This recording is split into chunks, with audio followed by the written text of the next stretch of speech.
मंगलम भगवान वीरो मंगलम गौतमो गणी मंगलम कुंद कुंदायो जैन धर्मोस्तु मंगलम सर्वमंगल मांगल्यम सर्वकल्याणकारकं प्रधानं सर्वधर्माणां जैनं जयतु शासनम्। मैं नमो तीर्थनायक को, नमो ओंकार वाणी को, नमो उन कुंद प्रभु को जिन्होंने ओंकार धारण की। अहो उपकार जिनवर का, कुंद का दिव्य वाणी का, जिन कुंद ध्वनि दाता उनका हान स्वामी का। चिदानंद एक रूपाए जिनाए परमात्मने, परमात्म प्रकाशाए नित्यं सिद्धात्मने नमः। योगेंद्र देव कृत यह जो परमात्म प्रकाश नाम का ग्रंथ, इसकी 103 नंबर की गाथा, जिस पर कल गुरुदेव श्री ने स्वाध्याय प्रारंभ किया था और अपन ने सुना था। आज भी उसी पर उनका जो आज शेष 30 मिनट का व्याख्यान था उसी गाथा पर चला। तो कल अपन ने गाथा और उसकी टीका भावार्थ को पढ़ा था और कल का जो विषय गुरुदेव ने लिया वहाँ से ही अपन अपनी बात प्रारंभ करेंगे। 103 गाथा में आचार्य भगवान कहते हैं कि जिस आत्मा को जानने से स्वयं और पर सब पदार्थ जाने जाते हैं, तो हे योगी तू आत्मज्ञान के यानी स्वयं संवेदन ज्ञान के बल से उस आत्मा को जानो। प्राण बलीन शब्द लिया है योगेंद्र देव ने, ज्ञान के बल से। गुरुदेव ने आज फरमाया भी था, 23 नंबर की गाथा याद की थी इसी ग्रंथ की, कहा था जिसमें कि वेद से नहीं, शास्त्र से नहीं, वेद नाम दिव्य ध्वनि, शास्त्र माने दिव्य ध्वनि की परंपरा में आए हुए आचार्य भगवंतों द्वारा जो उपदेश रूप रचित शास्त्र हैं, उनसे भी यह आत्मा जानने में नहीं आता। यानी जिनसे आत्मा नहीं जानने में आता, तो कहा कि दिव्य ध्वनि से भी नहीं, शास्त्र से भी नहीं, देव गुरु शास्त्र के प्रति श्रद्धा के राग से भी नहीं, मैं सच्चे देव गुरु शास्त्र का ही उपासक हूँ, अन्य का नहीं, ऐसी दृढ़ता से भी नहीं। वह तो निज स्वयं संवेदन ज्ञान से ही यह आत्मा अपनी ज्ञान परिणति में स्वाद रूपता से जानने में आता है। ये चर्चा इस गाथा की है। देखो अपन देखते हैं, उस अपने आत्मा को हे योगी, पेज नंबर है 341। उस अपने आत्मा को हे योगी तू आत्मज्ञान के स्वयं संवेदन ज्ञान के बल से, राग और विकल्प और व्यवहार के बल से नहीं। कहते हैं बात इसने अनंत काल में सुनी नहीं और जची नहीं। कभी कहते हैं कि अनंत बार ये समूह शरण में गया, मणि रत्नों के दीपक से इसने जिनेंद्र साक्षात जिनेंद्र परमात्मा की भक्ति आराधना करी, और कभी कहते हैं कि इसने सुनी नहीं। दोनों का भाव समझना। यानी सुनने का अवसर तो अनंत बार मिला, पर सुनकर नहीं सुनी ऐसी इसने नहीं सुनी।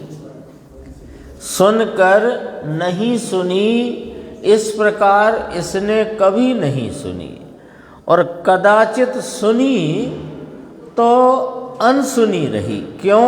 कि जची नहीं।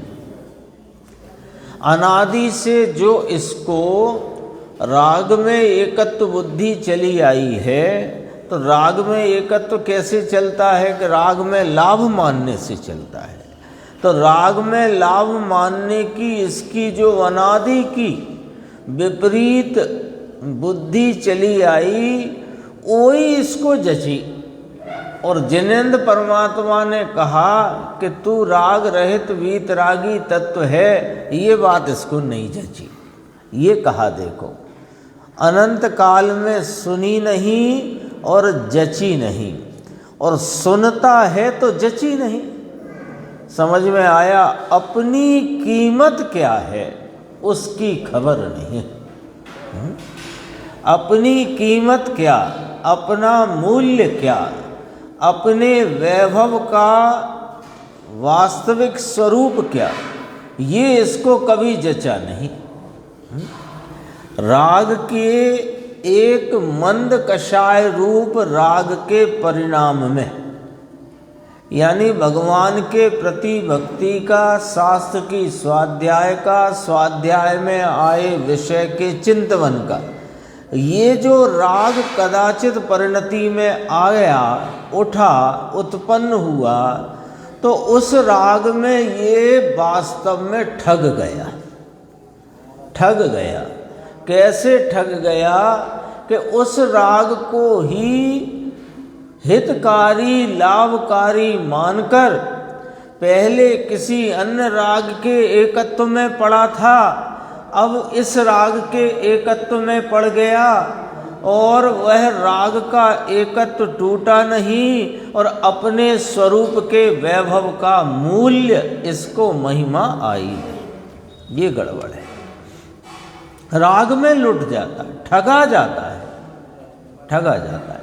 ठगना तो समझते हैं ना निर्देश भाई? ठगना माने कि किसी से आपने एक 100 ग्राम सोना 6 लाख रुपए में खरीदा, है ना, और वो 100 ग्राम सोने में 1 ग्राम भी सोना ना हो, और सोना मान करके धारण कर लिया। माल भी गया और असली चीज धारण करी भी नहीं, दोनों तरफ से गए। तो ये जो राग का, मंद राग का परिणाम भक्ति का, व्रत का, उपवास का, दया का, दान का, ये परिणाम में तीव्र आकुलता घट करके थोड़ी मंद हुई और यहाँ ये ठग गया। उसके आगे इसको अपने आत्मस्वरूप के वैभव का मूल्य ही पता न चला, कीमत ही न करी। देखो, अपनी कीमत क्या है उसकी खबर नहीं। निर्विकल्प आनंद का कंद प्रभु आत्मा। कौन है ये? मैं स्वयं। निर्विकल्प आनंद का कंद प्रभु आत्मा, परमात्म शक्ति का पिंड, वह आत्मा है। एक क्षण को उत्पन्न राग की मंदता का परिणाम, जिसमें सहज उस समय के योग उत्पन्न होती आकुलता की कम रूपता का भाव, बस इतना ही है। और ये तो निर्विकल्प आनंद का कंद है। कंद शब्द जो आता है ना, शक्करकंद, शकरकंद होता है ना, अपन ने सेवन किया हो ना किया हो, पर पता तो है। उस शकरकंद में सुई भी डालो और उसमें जो लग कर के आए, मीठा ही होता है। ऐसा यह निर्विकल्प आनंद का कंद प्रभु में हूँ कि जो वर्तमान उपयोग दशा इसको विषय करके एक समय को भी परिणमे तो वह आनंद रूपता के भाव का वेदन संचेतन करके उत्पन्न हो, ऐसा है ये। और फिर कहा परमात्मा शक्ति का पिंड है, वे परमात्मा विराजते हैं ना अरिहंत सिद्ध, वे पर्याय में परमात्मा है और ये शक्ति से त्रिकाल परमात्मा है। कौन? में, है ना। किसी और की स्टोरी तो यहाँ अपने यहाँ चलती ही नहीं, और की कथा कहीं ही नहीं जाती।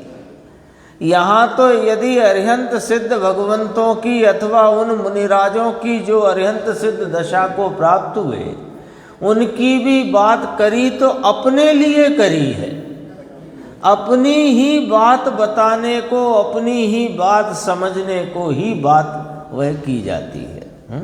आज लिया था गुरुदेव ने, तारण स्वामी तो यहाँ तक कहते हैं कि लोग रंजन करे, लो मैं पढ़ देता हूँ, वो बहुत गंभीर है वो बात, है ना। लोगों को उस बात को समझना चाहिए।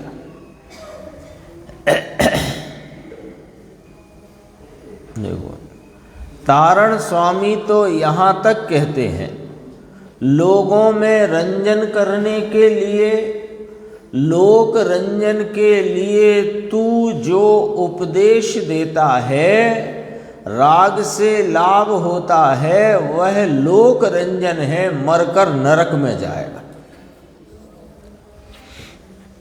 यानी ये वीतराग भगवान अरिहंत देव, उनके वजीर दीवान गणधर परमात्मा और उनके द्वारा रचे हुए द्वादशांकी परंपरा में आए हुए ये शास्त्र और उनको वांचन करने की यह जगह, यहाँ बैठ कर के यदि लोक रंजन करना है तो उसका जो फल आने वाला है वो तारण स्वामी ने कहा। देखो, कहा ना। फिर तारण स्वामी ने कहा, फिर कुंदकुंदाचार्य ने भी कहा कि जन रंजन करने के लिए दुनिया प्रसन्न रहे, सभा में भीड़ बहुत हो और जितने लोग सभा में आए उनको मेरी बात रुचिकर हो, हैं, उनको अच्छी लगे। उनको अब ऐसा है कि समाज है, सब तरह के लोग हैं, तो बात ऐसी करो कि जो सबको रुचे, सबको जमे, हैं, तो बात ऐसी करो और असली बात करो मत। बोलो, असली बात करो मत, और इधर उधर की बातें करो कि जिससे लोग प्रसन्न रहे, समाज एक रहे। अरे समाज को एक करने मत जाओ, ये गुण समाज का एक स्वरूप अपना चैतन्य परमात्म तत्व है, इसकी नजर करो, इसको लक्ष्य में लो तो तेरा हित है, अन्यथा तो फल यहां लिखा है। गंभीर है।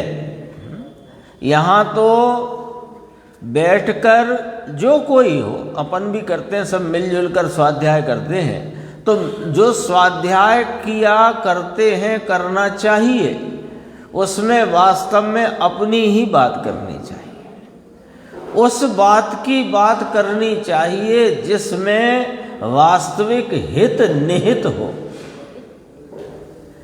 जिसमें हित निहित नहीं हो, अपितु नुकसान हो जाए, वो बात नहीं होनी चाहिए। देखो, कुंदकुंदाचार्य ने अष्टपाहुड़ में कहा, ये है ना, मरकर नरक में जाएगा, तारण स्वामी का कथन। जन रंजन आता है, खबर है, यहाँ अपने अष्टपाहुड़ में आता है कुंदकुंदाचार्य का। जन रंजन करने के लिए दुनिया प्रसन्न रहे ऐसा उपदेश देना, मर जाएगा, नरक निगोद में जाएगा। वीतराग मार्ग जो है उस बात की तो खबर नहीं उसे, और दुनिया प्रसन्न हो, ऐसा करो, ऐसा करो, व्यवहार करो, देश सेवा करो, देश के लिए यूँ करो, परिवार के लिए ऐसा करो, समाज के लिए ऐसा करो। भाई समाज के लिए और देश के लिए और परिवार के लिए अनंत भवों में अनंत बार कर लिया, अब तो अपना करो। ये वो गुरुदेव श्री हैं जिन्होंने राजकोट की जेल में एक बार अवसर आया तो राजकोट की जेल में बुलाया कि महाराज आप यहाँ कैदियों को संबोधित करो। तो जाके उन्होंने एक ही बात कही कि अपराध का कारण, मूल कारण अज्ञान है। कोई सा अपराध हो, लौकिक रूप से जैसे अपराध कहा वो भी, और जो वास्तविक अपराध इस जीव ने अनादि से किया है वो भी, उस दोनों का कारण अज्ञान है। अपराध और दुख का कारण अज्ञान है। गजब की बातें हैं। दया दान करो, पूजा करो, तुमको धर्म होगा। देखो क्या लिखा, उसमें अज्ञान की प्रसिद्धि होती है। इसका उपदेश, इसका उपदेश, इसका उपदेश, इसका उपदेश, इसका उपदेश, ये करो, ये करो, ऐसे करो, ऐसे करना चाहिए, ऐसे रहना चाहिए, मिल बांट कर रहना चाहिए, यूँ करना चाहिए। अरे ये सिखाने के लिए पूरा जमाना भरा पड़ा है,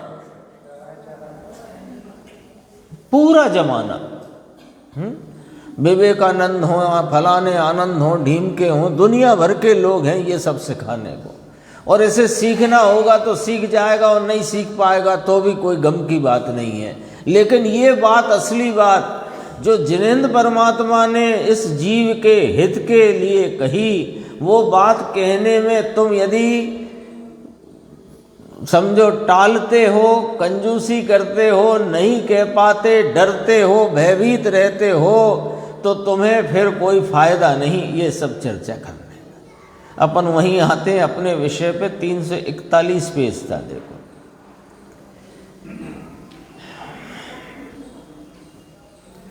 निर्विकल्प आनंद का कंद प्रभु आत्मा, परमात्मा शक्ति का पिंड वह आत्मा है, उसमें से परमात्मा की पर्याय केवल ज्ञान की उत्पन्न होती है।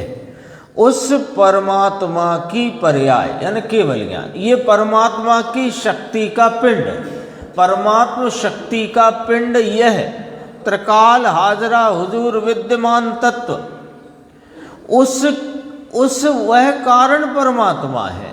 उस कारण परमात्मा के को कारण बनाने से, कारण परमात्मा को कारण स्वीकार करने से पर्याय में परमात्मपना प्रकट होता है। यह है ना, उस परमात्मा की पर्याय का कारण, कारण परमात्मा अपना आत्मा है, मैं स्वयं हूँ। उसका कारण व्यवहार विकल्प भी उसका कारण नहीं। कौन सा विकल्प? कि मैं कारण, कार्य भाव का कारण तत्व हूं, ऐसा विकल्प भी, इस कार्य प्राप्ति का कारण मैं स्वयं हूं, ऐसा विकल्प भी कारण रूप नहीं है। कारण रूप भाव कौन सा है? कि वीतरागी त्रकाल वीतराग स्वरूप के आलम्बन से प्रगटती वीतराग दशा, उसे कारण भाव कहते हैं, है ना। कारण भाव दो हुए, एक त्रिकाली कारण और एक त्रिकाली कारण के आलम्बन से प्रगटी वीतराग परिणति, वो मार्ग रूप कारण, और उसके फल स्वरूप परमात्मा दशा, परमात्मा की पर्याय प्रकट होती है। जैसे कार्य समय सार कहो, कार्य परमात्मा कहो। उसका कारण व्यवहार विकल्प भी उसका कारण नहीं। कठिन बातें बापू, कठिन भाई। अनंत काल में परिभ्रमण करते करते इसने काल गंवाया है। समझ में आया? 342 पे देखते हैं इसी विषय को। यहाँ कहते हैं कि अपने स्वयं संवेदन ज्ञान बल से जान। पाठ है ना सूत्र में, णाण बलीण। देखो 103 नंबर गाथा, अंतिम चौथा पद है, णाण बलीण। ज्ञान स्वरूप अंदर भगवान है, उसे ज्ञान के वेदन के बल से उसको जानो। आया ना, जिस निज आत्मा को जानने से स्वयं और पर सब पदार्थ ज्ञान में ज्ञात होते हैं, सो हे योगी उस आत्मा को ज्ञान के बल से जानो। आया ना, तो ज्ञान का बल माने क्या? शास्त्र ज्ञान का बल कि नहीं, ज्ञान के वेदन के संवेदन के आस्वादन रूप ज्ञान के बल से उसको जानो। अभी क्या कहते हैं, ये समझना कठिन पड़े, ये समझना कठिन पड़ता है। स्वयं संवेदन ज्ञान ये क्या, कि ये वो ज्ञान है जिसमें आत्मा अपने अनंत वैभव के पवित्र निर्मल व्यक्तता से प्रकट होता है, वो ज्ञान की दशा है। कोई मिठाई हो, कोई बहुत प्रसिद्ध किसी देश की, सामान्य है उन्हें छोड़ दो, कोई देश की कोई विशेष मिठाई हो जिसके बारे में आप जाओ तो वहाँ पर पता चले आपको, उस देश में उस प्रदेश में जाने से, कि यहाँ ये मिठाई है, इसका यों है, इसकी बनाने की विधि ये है, इसका रूप स्वरूप ये है, ये इसका चित्र है, आदि इत्यादि। लेकिन उसमें आपको उस मिठाई का कितना आनंद आया, जब तक स्वाद नहीं लिया तब तक। और स्वाद लिया हो और विवरण इतना पता ना हो तो भी उस मिठाई को जानने वाला है। तो स्वाद की महिमा है दरअसल में। और वो स्वाद कैसे प्राप्त होता है? इस आत्मा का, इस अतीन्द्रिय आनंद स्वरूप आत्मा का स्वाद कैसे प्राप्त होता है? कि ज्ञान में प्राप्त होता है। और ज्ञान में किस प्रकार प्राप्त होता है? कि ज्ञान वर्तता हुआ वर्तमान ज्ञान जब इसको निमित्त राग और पर्याय मात्र से लक्ष्य छोड़कर सीधा इसको विषय करता है, तब ज्ञात होता है। इसकी विधि ऐसी है। देखो इसमें और गंभीर बात नीचे कही कि अपना भगवान ज्ञान स्वरूपी आनंद स्वरूपी जाना तो उसे रागादि व्रत भक्ति आदि के विकल्प उठते हैं।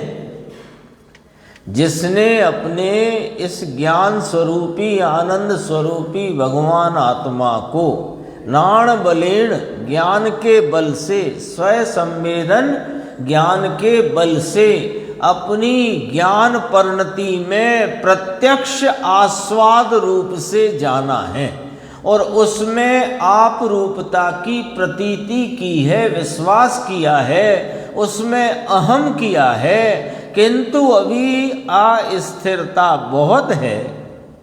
इसलिए उस अस्थिरता में पुरुषार्थ की अभी कमजोर दशा है।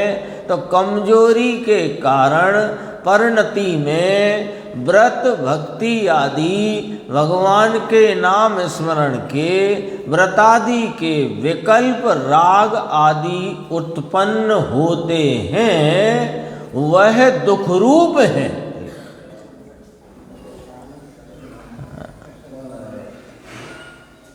देखो क्या बात आई, वह दुख रूप है। कौन? दया दान व्रतादि के उठते हुए विकल्प दुख रूप है। किसके विकल्पों की बात चल रही है? कि जिसने अपने वर्तमान वर्तते उपयोग में इस कारण तत्व अपने ज्ञायक भगवान को विषय करके अपनी ज्ञान परिणति में प्रत्यक्ष स्वाद रूप से संवेदन संचेतन रूप से इस आत्मा की पवित्रता आनंद को स्वाद में लिया है और उसकी आपरूपता की प्रतीति की है, उसको जो दया दान आदि के व्रत आदि के विकल्प उठते हैं वे दुख रूप हैं, ऐसा यथार्थ ज्ञान उसे ही होता है जिसने इस आनंद रूप आत्मा को आस्वादन में लिया है। अज्ञानी क्या करता है कि ये दया दान व्रत भक्ति के विकल्प में कषाय मंद होती है, आकुलता कम होती है, तो इसे घर गृहस्थी के तीव्र आकुलता वाले भावों से यहाँ कम आकुलता लगने से इसमें सुख रूपता भाषित होती है। इसे लगता है कि ये सुख रूप है, तो सुख रूप जान करके इसको वो धर्म रूप लगने लगते। एक बहुत उदाहरण से समझना, जरा सी बात को उदाहरण से समझना कि एक भक्ति मार्गी लोग होते हैं, जैनेतर भक्ति मार्गी होते हैं। हमने तो वहाँ एक बार वहाँ इस्कॉन मंदिर गए थे तो वहाँ देखा था, देश विदेश के लोग वहाँ एकत्रित हो गए और वो 10-5 ढोल के और 10-20 जोड़ी मंजीरे और वो बजा बजा कर वो हरे राम हरे कृष्णा, बस वो एक ही बात, और वो उसे क्या कहते हैं, कीर्तन। तो वो करते कर रहे हैं। अब आप थोड़ी सी यहाँ वाली बुद्धि लगाओ सामान्य, तो उसमें क्या हो रहा है, कुछ नहीं हो रहा है, वही एक ही बात की रटन लगाए पड़े हैं, है ना। और वो संगीत का वहाँ पर वातावरण बन गया है और उस रटन में भक्ति में वे उस भक्ति में उन्हें ऐसा लगने लगता है कि मानो हम धर्म मार्ग पर आगे बढ़ रहे हैं, इससे ही हमें हमारे साध्य की प्राप्ति हो जाएगी। क्यों ऐसा क्यों होता है, अपन उस पे आते हैं। क्योंकि वहाँ अन्य स्थलों से अन्य कार्यों की अपेक्षा वहाँ पर कषाय बहुत मंदी हो जाती है और आकुलता भी बहुत घट जाती है। तो घटी हुई आकुलता और कषाय की मंदता में इसको भ्रांति हो जाती है कि मैं सच्चे मार्ग पर आ गया। ये तो दृष्टांत था।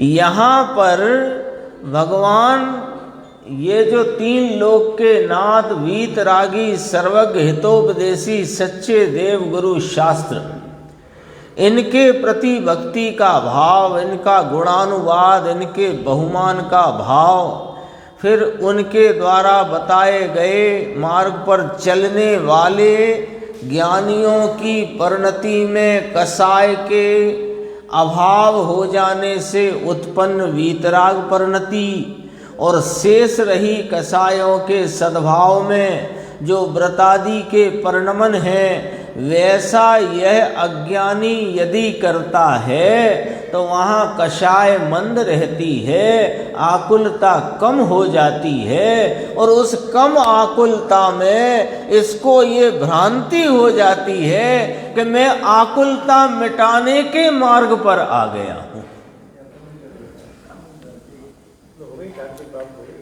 अब हो तो रहा है जहर का ही सेवन, जहर थोड़ा हल्का है, लेकिन जहर से अमृत रूपी भाव या फल की प्राप्ति कैसे होगी? ये भ्रांति क्यों चली आई और ये भ्रांति बार बार क्यों पुष्ट हो रही है कि कषाय की मंदता का, क्योंकि जो कोई भी कषाय उत्पन्न होती है ना, अभी वर्तमान परिणाम में जो कषाय तो है ही, तो कषाय माने राग द्वेष, तो जो राग का परिणाम उत्पन्न हुआ वहाँ उसके साथ आकुलता उत्पन्न होती है। मंद राग में मंद आकुलता, तीव्र राग में तीव्र आकुलता। और उसका वेदन कब होता है? तत्काल उसी क्षण, जिस क्षण राग उत्पन्न हुआ उसी पर्याय में आकुलता कम है और उसी पर्याय में उसका स्वाद है ना। आगे पीछे का नहीं होता है, आगे पीछे का कुछ नहीं होता है, जो कुछ होता है वर्तमान में होता है। तो वर्तमान में वो कषाय की मंदता और घटी आकुलता का स्वाद लेने से ये भ्रांति में पड़ गया है। दरअसल ये दुख का ही भाव है। और ये कौन यथार्थ जान गया है? ये जिसने अपने आनंद का स्वाद लिया है वो आकुलता की मंदता और कषाय की मंदता को दुख रूप जान गया है। कैसे जान गया? कि हम तौल कर रहे हैं किसके बीच? तीव्र आकुलता और मंदाकुलता के बीच, और वो तौल रहा है आकुलता और निराकुलता के बीच।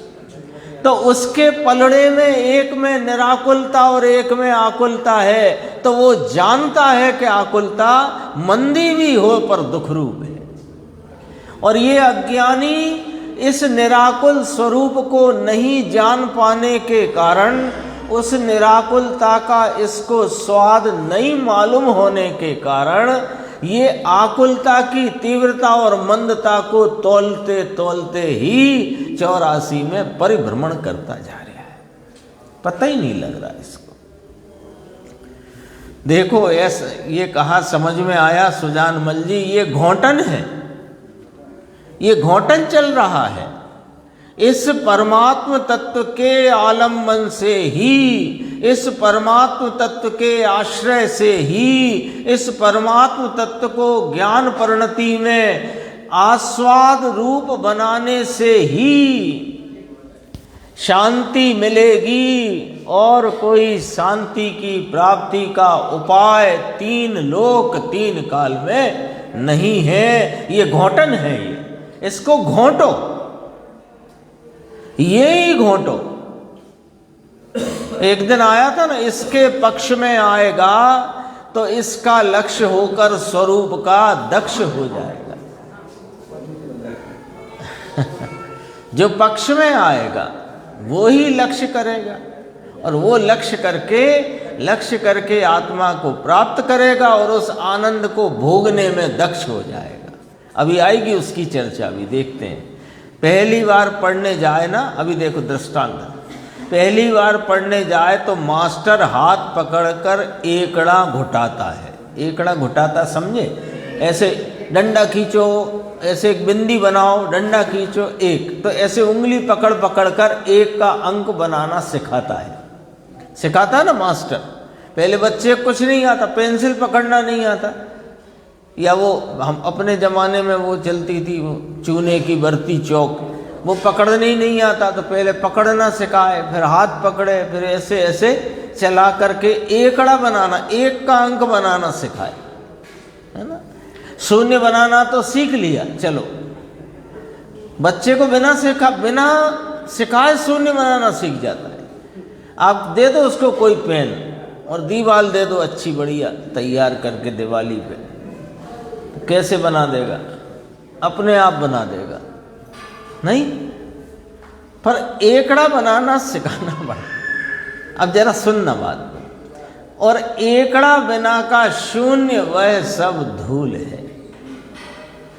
क्योंकि किसी चेक पर कितनी बिंदी बना दे मुकेश भाई, 10 बिंदी बना दी और आपको चेक दे दिया, कितने पैसे मिलेंगे बैंक से?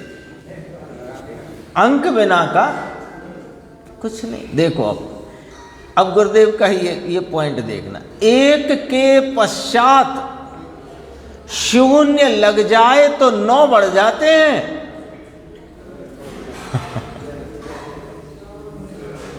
है ना। तो पहले एकड़ा बनाना तो सीखो, पहले एक का अंक तो खींचो, फिर शून्य लगे तो 9 बढ़ जाते हैं।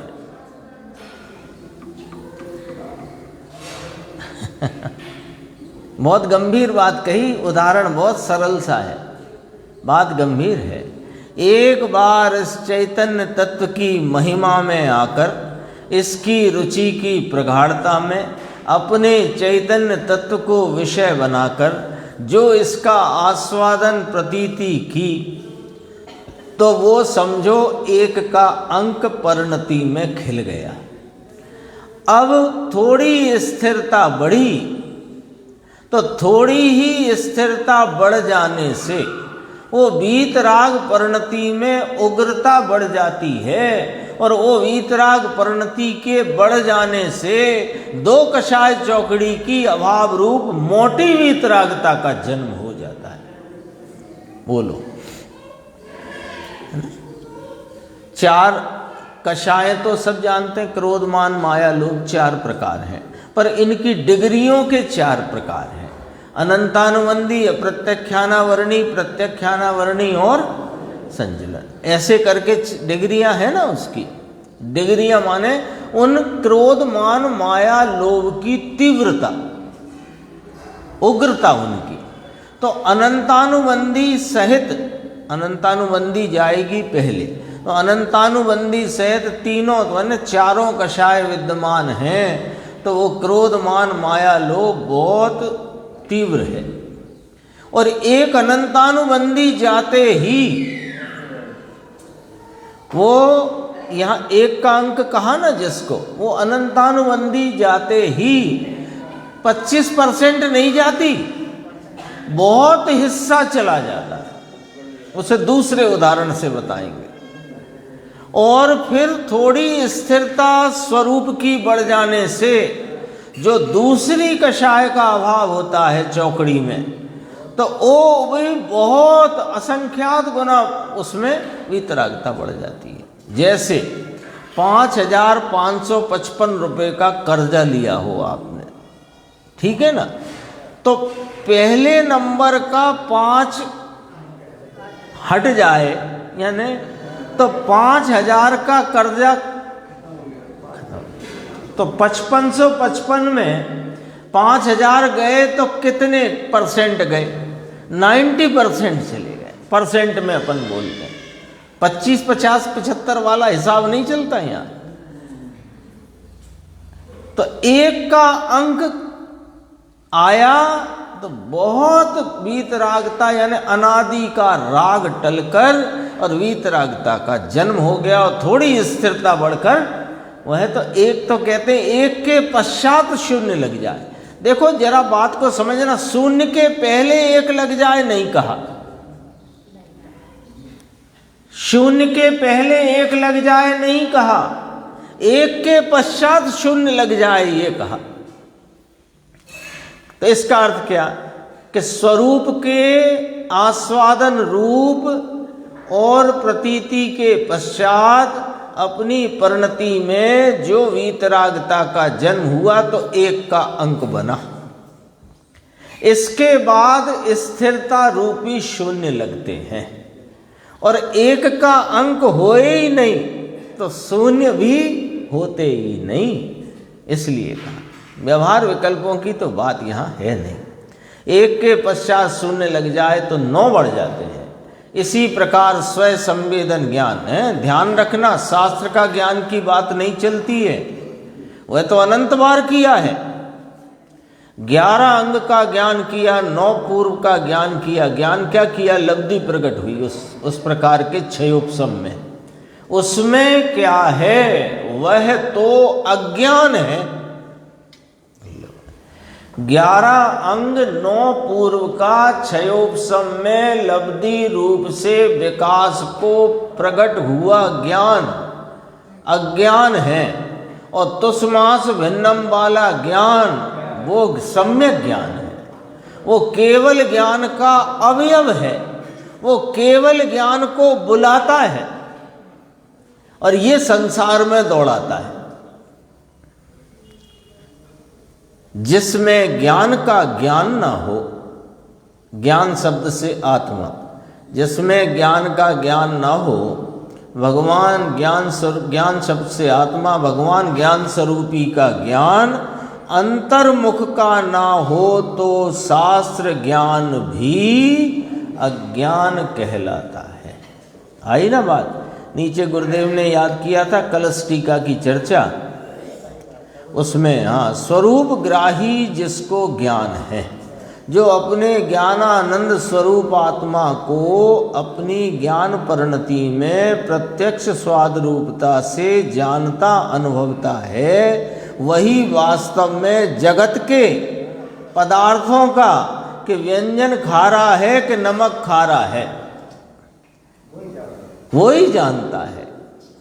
पानी गर्म है तो पानी शीतल है, अग्नि गर्म है, पर्याय में पानी की उष्णता है, इसका सच्चा ज्ञान भी स्वरूप ग्राही ज्ञान को होता है। ये थोड़ी सी चर्चा ली थी, आगे आते हैं अपन।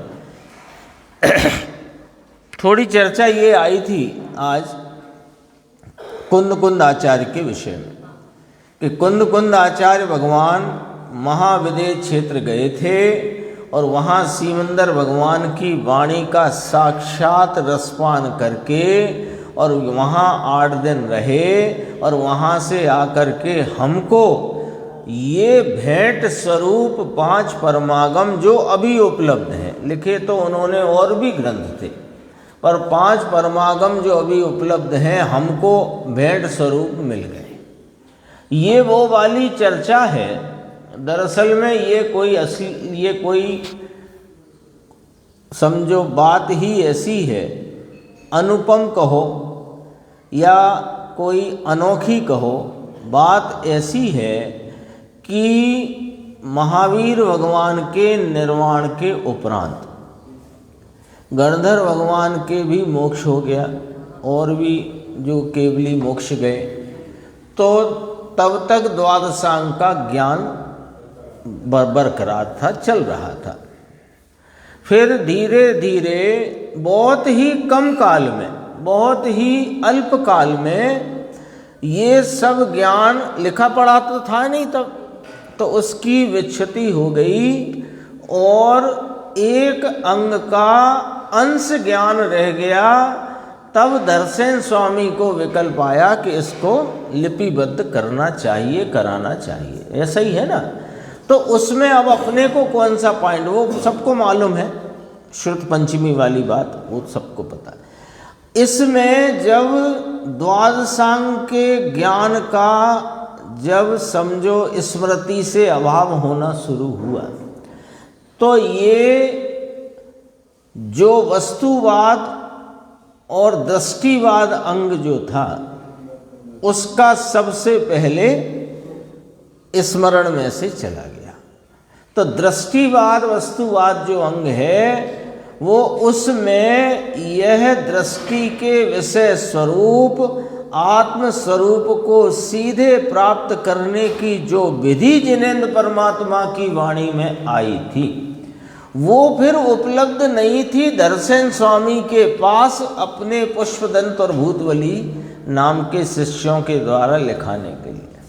थी नहीं, वो शैली नहीं थी, बात थी उनके अंतरंग में, उनकी परिणति में, लेकिन वो कहने की शैली नहीं थी। और वो वाली बात पुनः से इस भरत क्षेत्र में कुंद आचार्य भगवान के विदेह गमन के उपरांत पुनः अपने को प्राप्त हो गई। ये अपने कोई भाग्य की अतिशय महिमा है और अपनी भली होनहार की निशानी है। ऐसा हुआ। अब जो यदि कुंद आचार्य वहाँ ना जाते और वहाँ से यह वाला कोई दृष्टिवाद का ज्ञान ना लाते, तो हमें इस आत्म तत्व को प्राप्त करने की जो सरल सीधी कला है वो हमें प्राप्त नहीं हो सकती थी।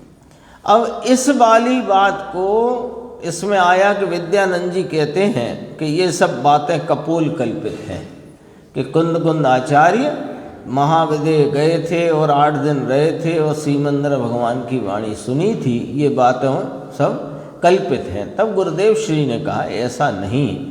तो उस संदर्भ से गुरुदेव श्री ने देवसेन आचार्य के दर्शन सार का, जयसेन स्वामी की पंचास्तिकाय की टीका का, अष्टपाहुड़ में 60 प्राव्रत का जो टीका आई है उसका, सबका यहाँ पर उन्होंने उद्धरण दिया। अपन ने सुना है, जिनने सुना है, बाकी पढ़ लेना आप लोग, ये सब बात आ गई है इसमें, आ गई देखो।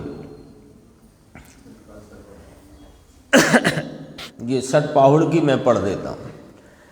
कलिकाल सर्वज्ञ कहा गया कुंद कुंदाचार्य को, यानी महावीर भगवान के बाद गणधर भगवान का, और तीसरे क्रम में कुंद कुंदाचार्य को हम लोग स्मरण करके गौरवान्वित होते हैं, नहीं होते हैं? हाँ, तीसरे पद पर उनको स्मरण करके गौरवान्वित होते हैं। वे कलिकाल सर्वज्ञ थे, ऐसा कहा गया है ना। उनके 5 नाम थे, पद्मनंदी आदि, है ना। तो 5 नाम विराजित, 4 अंगुल ऊपर आकाश गमन करने की जिनकी रिद्धि थी, पूर्व विदेह में जाकर सीमंदर भगवान को वंदन किया था, जिनसे प्राप्त श्रुत ज्ञान द्वारा जिन्होंने भारतवर्ष के भव्य जीवों को प्रतिबोध किया है, ऐसे जिन चंद्र सूरी भट्टारक के पट्ट के आभरण रूप, ये जिन चंद्र सूरी जो मुनि हुए हैं उनके शिष्य थे, उनके पट्ट शिष्य थे कुंद कुंदा, जिनसेन स्वामी के। तो कलिकाल सर्वज्ञ आचार्य देव उनके द्वारा रचित अष्टप्रावृत, अष्टपाहुड़ जिसे अपन कहते हैं। तो फिर गुरुदेव ने कहा ये नियम सार, षटप्रावृत, अष्टप्रावृत है, पंचास्तिका है, प्रवचन सार, ये सब ग्रंथ कुंद कुंद आचार्य की भेंट रूप अपने को मिले हैं। और कुंद कुंद आचार्य ने स्वयं कहा समय सार की 5वीं गाथा में कि कहा कि अब तक जीवों ने काम भोग बंधन की कथा ही सुनी है, एकत्व विभक्त आत्मा को इसने कभी जाना नहीं। सो मैं एकत्व विभक्त आत्मा का स्वरूप अपने निज वैभव से कहूँगा और तुम अनुभव से प्रमाण करना। 5वीं गाथा में कहा, वो चर्चा जरा देखो।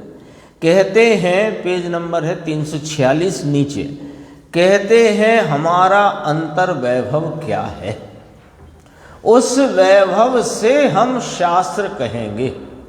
तो वैभव सुनो कैसा है कि निरंतर झरता हुआ, जैसे पर्वत में से पानी झरता है, वैसे हमारा आत्मा निरंतर आनंद से अंदर से झरता है, वह हमारा मुनिपना है।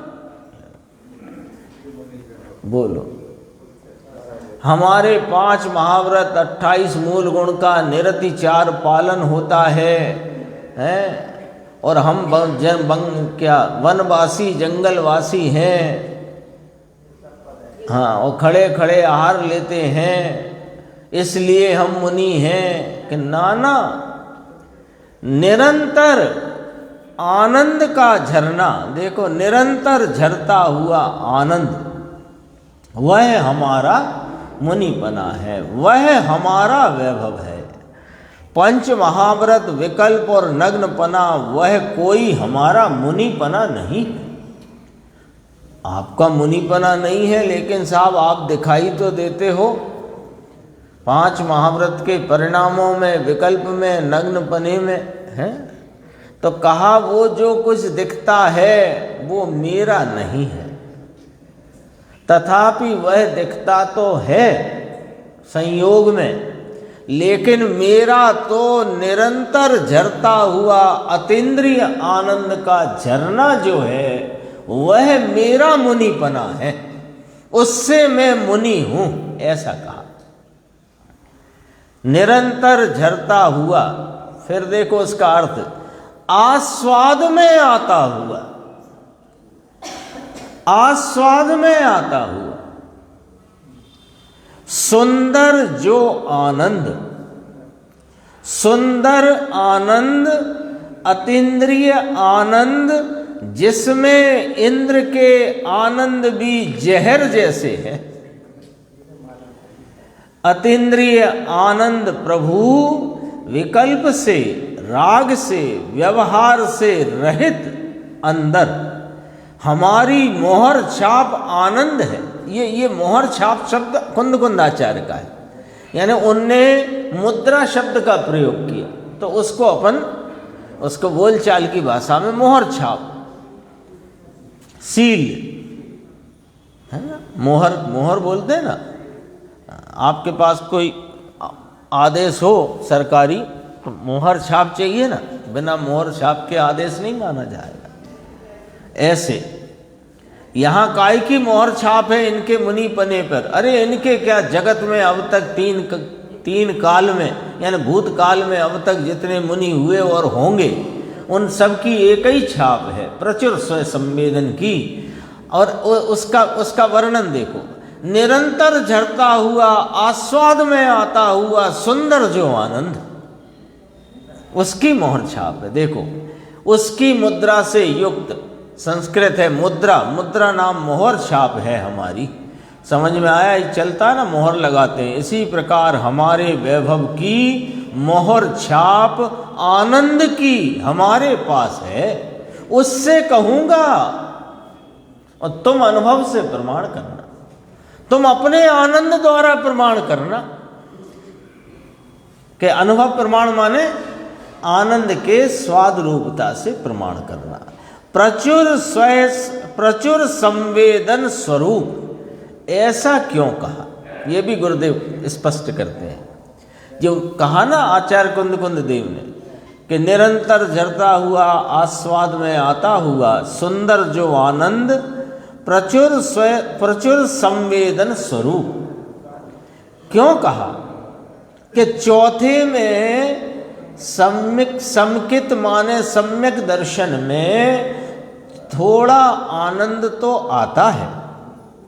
गृहस्थ हो, राजा हो, सेठ हो, त्रिहंच हो, स्त्री हो, पुरुष हो, कोई हो, वहाँ जो स्वरूप का आलम्बन लेकर के जो वर्तमान उपयोग ने इस चैतन्य भगवान को विषय बनाया, तो वहाँ पर आनंद तो आता है। वो आनंद ही तो घोषणा करता है कि मैं आत्मा हूँ। लेकिन मुनि को प्रचुर स्वयं संवेदन होता है। जैसा मुनिराज को प्रचुर होता है, ऐसा चौथे गुण स्थान वाले को नहीं होता है, ये कहना है। इसलिए प्रचुर शब्द का प्रयोग किया है। सम्यक दृष्टि चौथे गुण स्थान में आत्मानुभवी होता है, उससे भी आनंद का स्वाद तो थोड़ा आता ही है, क्योंकि इसके बिना सम्यक दर्शन होता नहीं। हाँ, ये सम्यक दर्शन की पहचान वह आनंद है, अतीन्द्रिय आनंद है। ये तो कहते हैं कि हम तो मुनि हैं, तो प्रचुर संवेदन स्वरूप हमारे तो आनंद की उग्रता का वेदन अंदर वर्तता है। अरे वाणी तो देखो, और स्वयं संवेदन देखा, स्वयं संवेदन अपने यहाँ आया है ना, इस गाथा में स्वयं संवेदन आया ना, इस गाथा में 103 परमात्म प्रकाश नाण बलेण, अपने स्वयं संवेदन ज्ञान से आत्मा को जानो। उस स्वयं संवेदन से, उससे, ये पांचवी गाथा समय सार जी, उससे जिसका हमारे वैभव का जन्म है। किससे? निरंतर झरता हुआ आस्वाद में आता हुआ सुंदर जो आनंद, जो प्रचुर संवेदन स्वरूप मुद्रा से युक्त है, उससे जिसका हमारे वैभव का जन्म हुआ है, यह हमारा वैभव है। आनंद की दशा और शांति और वीतरागता जो प्रकट हुई, वह हमारा वैभव है। 5 महाव्रत, नग्नपना, जंगल में रहना, खड़े खड़े एक बार आहार लेना और पौनी सेकंड की निद्रा लेना, इतना ये कोई हमारा मुनिपना नहीं। हमारा मुनिपना तो आनंद की दशा, शांति और वीतरागता उससे है। देखो 1 मिनट और देख लेता है, कुछ है तो ये तो हो गया। बस यही है थोड़ा राण बलेण, ये फिर इसलिए ले रहे हैं, ये अपनी चर्चा का उपसंहार यहाँ पर होता है। चौथा पद गाथा सूत्र का, दोहा सूत्र का, प्राण बलेन की व्याख्या की कि ज्ञान बल द्वारा आत्मा को जानो। इसका अर्थ निर्विकल्प परमानंद सुख के आस्वादन से, जो अभी अपन 5वीं गाथा में पढ़ के आए, निर्विकल्प परमानंद सुख के आस्वादन से तुम जानो कि यह आत्मा है। ओहो, ज्ञान असाधारण लक्षण से लक्ष्य में लेने लायक आत्मा को उस ज्ञान स्वरूप, ज्ञान लक्षण से लक्षित किए गए आत्मा को लक्ष्य करने से उत्पन्न जो निर्विकल्प परमानंद सुख, उसका आस्वादन आते ही तुम ये जानो कि यह आत्मा है, जिसमें से परमानंद निकला प्रगटा। उस आनंद के स्वाद से जानो कि यह आत्मा अकेला परमानंद का पुंज है। ऐसा जानना उसे ज्ञान कहा जाता है और उसे सम्यक दृष्टि कहा जाता है। सच्चा सम्यक दृष्टि वह है जो अपने को अपनी परिणति में आनंद रूपता के आस्वाद पूर्वक जानता है, वह सच्चा सम्यक दृष्टि है। फिर कहा तन्मय होकर परमानंद सुख रस के आस्वादन से जानो, अर्थात तन्मय होकर अनुभव करो। यहाँ तक 103 की चर्चा अपन ने देखी, शेष चर्चा आगे।